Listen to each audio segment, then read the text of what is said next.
Ya, shalom kekasih Tuhan. Dimanapun Anda berada, khususnya jemaat GBI Betania Blessing Pasar Baru Jambi, serta GBI Keluarga Praja di Kota Bontang, dan dimanapun Anda kekasih Tuhan semua berada, selamat Hari Pencurahan Roh Kudus, selamat Hari Pentakosta.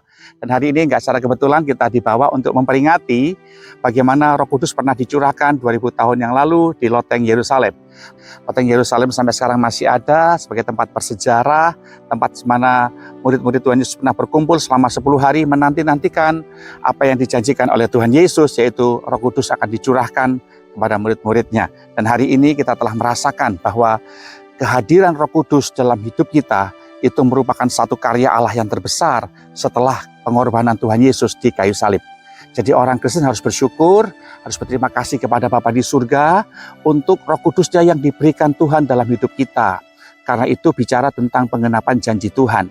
Dari semua janji-janji Allah, ada satu janji yang sudah digenapi dan masih berlaku sampai sekarang. Di mana Tuhan Yesus berjanji, Dia akan mencurahkan rohnya turun ke atas kita. Nubuatan Nabi Yeskiel, nubuatan Nabi Yesaya, digenapi dalam kehidupan apa yang dikatakan oleh Yesus di dalam Yohanes pasal 14, dikatakan di ayatnya yang ke-15. Jikalau kamu mengasihi aku, kamu akan menuruti segala perintahku. Aku akan minta kepada Bapa dan Ia akan memberikan kepadamu seorang penolong yang lain, supaya Ia menyertai kamu selama-lamanya, yaitu Roh kebenaran. Dunia tidak dapat menerima Dia, sebab dunia tidak melihat Dia dan tidak mengenal Dia. Tetapi kamu mengenal Dia, sebab Ia menyertai kamu dan akan diam di dalam kamu. Jadi Roh Kudus sudah diberikan dalam hidup kita, dipenuhi untuk semua janji-janji Tuhan. Dan kita orang Kristen yang dipenuhi oleh Roh Kudus, tanda awalnya adalah dia berbahasa roh.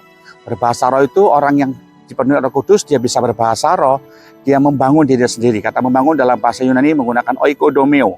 Oikodomeo itu adalah oiko itu dari kata oikos atau rumah, kemudian domeo itu kata reconstruct atau membangun kembali atau merebuild kembali tubuhnya. Jadi ketika saudara berbahasa roh, Anda sedang membangun bait Allah, yaitu tubuh kita ini untuk tempat bersamanya Roh Kudus.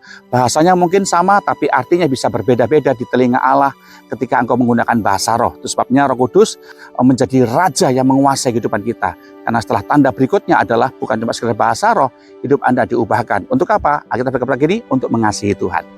Banyak orang itu berkata secara bibir cuma mengasihi Tuhan, tapi praktek hidupnya tidak kelihatan bahwa dia mengasihi Tuhan. Orang yang mengasihi Tuhan itu adalah bagaimana dia berusaha untuk melakukan semua perintah-perintah Tuhan. Kalau Anda mengasihi Tuhan, Bapak Ibu, Anda akan berkata begini, kira-kira pekerjaanku ini menyenangkan Tuhan nggak ya? Kira-kira tutur kataku begini ini menyenangkan Tuhan nggak ya? Kira-kira cara sosmed saya ini memuliakan Tuhan nggak ya? Nyenangin Tuhan nggak ya? Kira-kira kalau saya marah sama orang itu menyenangkan Tuhan nggak ya? Kalau udah tahu Tuhan nggak senang ya jangan dilakukan. Jadi orang yang mengasihi Tuhan itu adalah tidak melakukan apa yang Tuhan tidak suka. Dan dia melakukan apa yang Tuhan suka. Terus sebabnya saya berdoa supaya saudara hari ini boleh berkata kepada Tuhan, aku belajar mengasihi Tuhan. Roh Kudus yang akan memampukan saudara untuk bisa mengasihi Tuhan. Nah, ketika kita mengasihi Tuhan, kita akan dibawa oleh Tuhan sebuah kehidupan di mana kita berkenan di hadapan Tuhan. Dan itu perlu seorang penolong. Nah, penolong inilah akan memampukan kita untuk hidup dalam keserupaan dengan Kristus. Mempertahankan keselamatan, mengerjakan keselamatan. Jangan jadi orang Kristen yang punya iman fantasi, Bapak Ibu ya. Yang percaya Yesus percaya tapi nggak bikin apa-apa. Itu iman fantasi namanya, mimpi. Kalau Anda percaya Yesus mengasihi Tuhan berarti melakukan perintah Tuhan. Itu berdampak bagi masyarakat, itu berdampak bagi kerajaan Allah. Dan itu yang Tuhan kerjakan. Untuk melakukan hal seperti itu perlu dorongan Roh Kudus, itu perlu kemampuan Roh Kudus. Itu roh kebenaran yang akan membuat kita menjadi pribadi yang berjalan dalam kebenaran.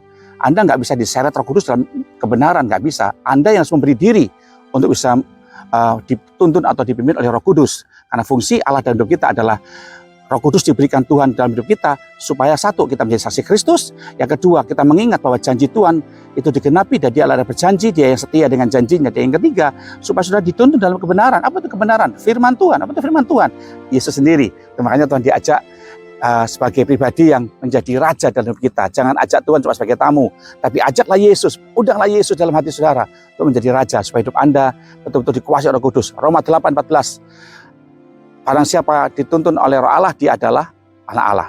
Orang yang dipimpin oleh Roh Allah, dia adalah anak Allah. Orang yang dipimpin oleh Roh Allah, dia adalah anak Allah. Itu makanya Bapak Ibu belajar supaya kita menjadi pribadi yang disebut sebagai anak Allah.